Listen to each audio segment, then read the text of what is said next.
અંજવાળું તો ભગવાને કર્યું, સૂરજ કર્યો, ચાંદો કર્યો, ચાંદરડા કર્યા, અગ્નિ કરી, પણ અંધારાને કઈ કરવું પડ્યું?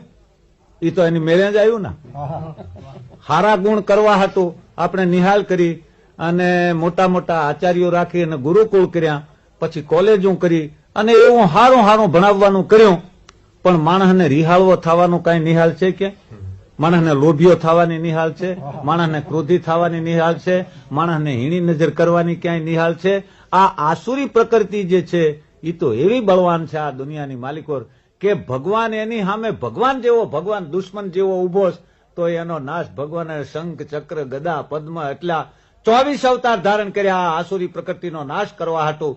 જય જય મીન વરાહ કમટ નર હરિ બલિ વામન પરશુરામ રઘુવીર કિશન કીર્તિ જગ પાવન બુદ્ધ કલંકી વ્યાસ પ્રથુ હરિહંસ નવાંતર રસબદેવ હય ગ્રીવ ધ્રુવ વર્ધન ધનંતર બદ્રી પત દત્ત કપિલ દેવ સનકાદિક કરુણા કરો 24 રૂપ લીલા રચી શ્રી અગ્રદાસ પદ ઉર્ધરો જય જય મીન વરાહ કમટ નર હરિ બલિ વામન પરશુરામ રઘુવીર કિશન કીર્તિ જગ પાવન બુદ્ધ કલંકી વ્યાસ પ્રથુ હરિહંસ નવાંતર રસબદેવ હય ગ્રીવ ધ્રુવ વર્ધન ધનંતર બદ્રી પત દત્ત કપિલ દેવ અને સનકાદિક